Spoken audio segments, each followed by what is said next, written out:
Anaïs Gordon. A senhorita Anaïs Gordon era muito jovem e notável pela doçura do caráter e de eminentes qualidades morais que a distinguiam, tendo falecido em novembro de 1860. Pertencia a uma família de mineiros dos arredores de Saint-Étienne, circunstância que torna interessante sua posição espiritual.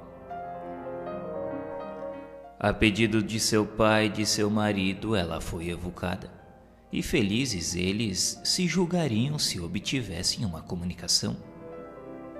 A resposta dela foi que ela também estava feliz em poder dar aquela comunicação. A pergunta que se seguiu foi: por que tão cedo vos furtastes aos carinhos da família? Ela respondeu: porque terminou as provas terrenas. Pediu então se ela podia ver algumas vezes os seus parentes. Sim, ela estava sempre ao lado deles. E era feliz como espírito? Sim, sou feliz. Amo e espero. Os céus não me infundem temor, e cheio de confiança aguardo que asas brancas me alcem até eles. E o que entendeis por asas brancas? Tornar-me espírito puro, resplandecer como os mensageiros celestes que me ofuscam. Nota: as asas dos anjos, arcanjos, serafins, que não passam de espíritos puros, são evidentemente apenas um atributo pelos homens imaginado para dar ideia da rapidez com que se transportam, visto como a sua natureza etérea os dispensa de qualquer amparo para fender os espaços. Contudo, eles podem aparecer aos homens com tal acessório para lhes corresponderem ao pensamento, assim como os espíritos se revestem da aparência terrestre a fim de se fazerem cognoscíveis. Podem os vossos parentes fazer algo em vosso favor? Podem, caros irmãos, não mais me entristecendo com as suas lamentações, pois sabem que não estou perdida de todo para eles. Desejo que a recordação de meu ser lhes seja suave e doce. Passei qual flor sobre a terra, e nada de pesaroso deve subsistir dessa passagem. Em vista do grau de maturidade do espírito, perguntou-se: como pode ser tão poética a vossa linguagem e tão pouco em harmonia com a posição que tivestes na terra? É que a minha alma é quem fala. Sim, eu tinha conhecimentos adquiridos, e Deus permite muitas vezes que espíritos delicados encarnem entre os homens mais rústicos para fazer-lhes pressentir as delicadezas ao seu alcance que compreenderão mais tarde. Nota: sem esta explicação tão lógica, consentânea com a solicitude de Deus para com as criaturas, dificilmente se compreenderia o que à primeira vista parecerá anomalia. De fato, que pode haver de mais belo, poético e gracioso que a linguagem desta jovem educada entre rudes operários? Dá-se o contrário muitas vezes. Espíritos inferiores encarnam entre os mais adiantados homens, porém com o fito oposto. É visando o seu próprio adiantamento que Deus os põe em contato com um meio esclarecido e às vezes também como instrumento de provação desse mundo. Que outra filosofia pode resolver tais problemas?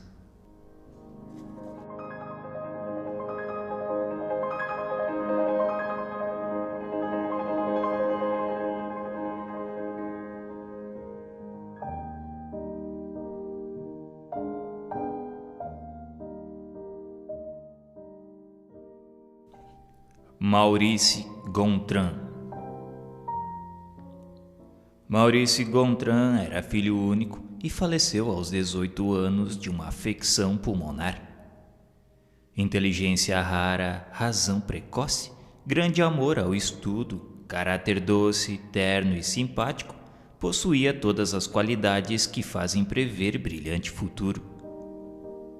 Com grande êxito, terminara muito cedo os primeiros estudos, matriculando-se em seguida na Escola Politécnica.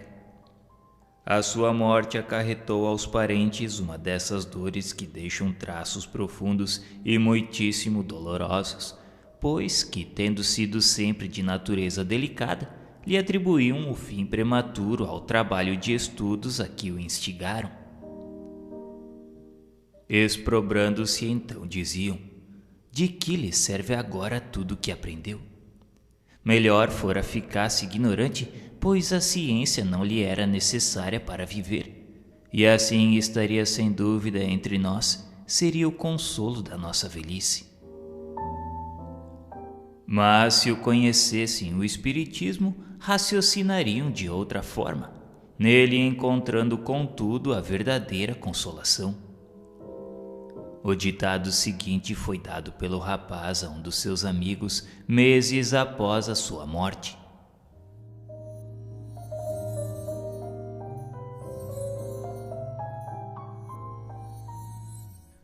Meu caro Maurice, a terna afeição que votáveis a vossos pais traz-me a convicção de que desejais reconfortar-lhes o ânimo se estiverdes ao vosso alcance fazê-lo. O pesar, direi mesmo desespero que o vosso passamento lhes trouxe, altera-lhes visivelmente a saúde, levando-os a desgostarem-se da vida. Por isso, algumas palavras de consolo poderão certamente fazer renascer-lhes a esperança.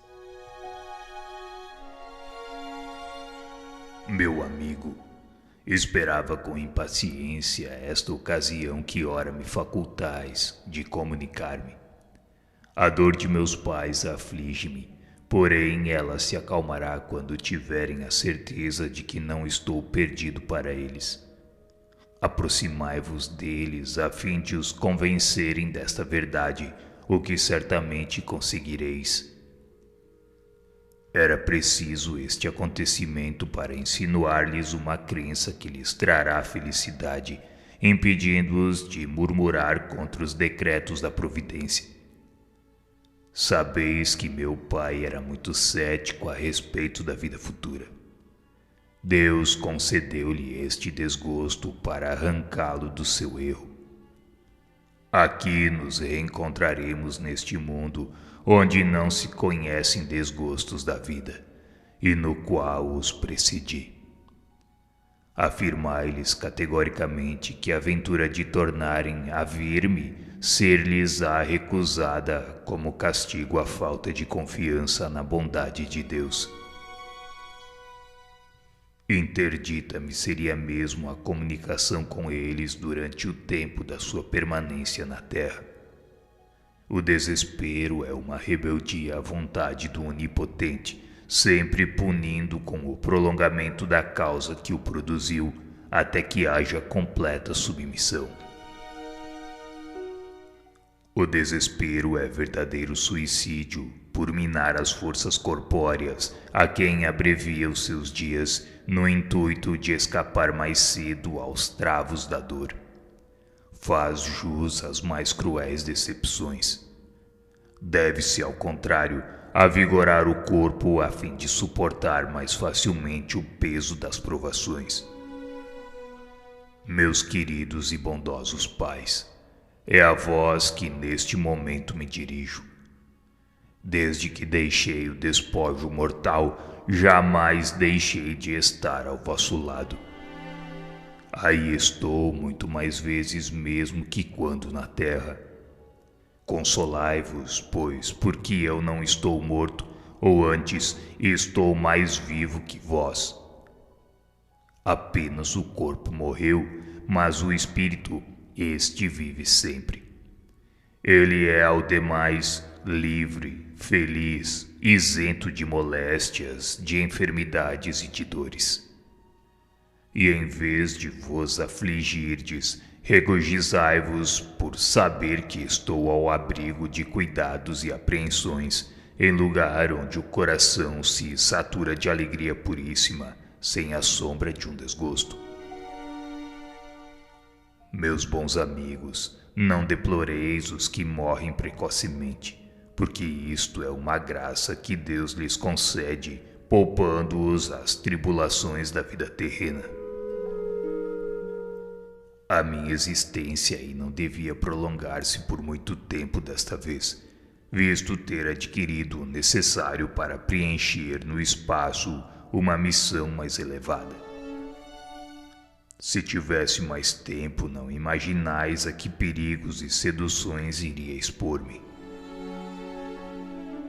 E podereis acaso julgar da minha fortaleza para não sucumbir nessa luta que importaria atraso de alguns séculos? Por que, pois, lastimar o que me é vantajoso? Neste caso, uma dor inconsolável acusaria a descrença, só legitimável pela ideia do nada. Os que assim descreem, esses é que são dignos de lástima, pois para eles não pode haver consolação possível. Os entes caros figuram-se-lhes irremediavelmente perdidos, porque a tumba lhes leva à última esperança.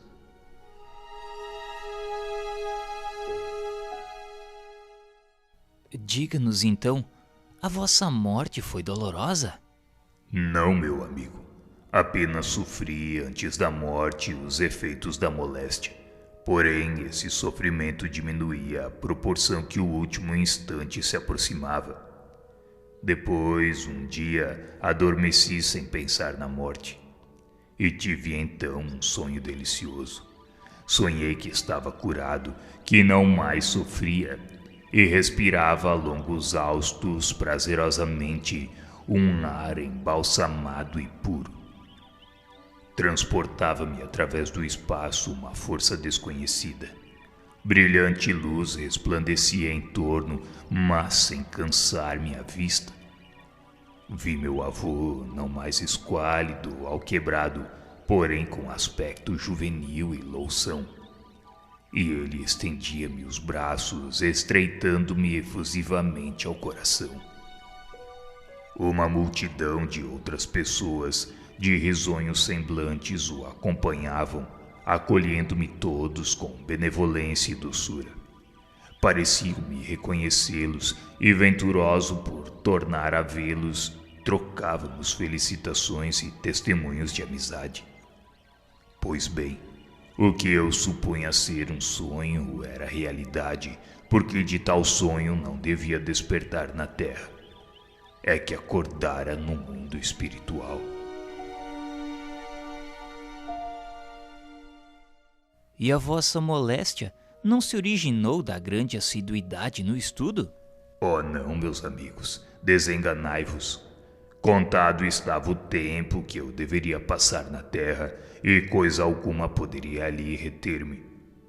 Sabia o meu espírito nos momentos de desprendimento e considerava-me feliz com a ideia da próxima libertação. Mas o tempo que aí passei não foi sem proveito, e hoje me felicito de o não ter perdido. Os sérios estudos feitos fortificaram minha alma, aumentando-lhes os conhecimentos. E se em virtude da minha curta existência não pude dar-lhes aplicação, nem por isso deixarei de o fazer mais tarde e com maior utilidade. Adeus, meu caro amigo. Eu parto para junto de meus pais, a fim de predispô-los ao recebimento desta comunicação. Meu nome foi Maurice.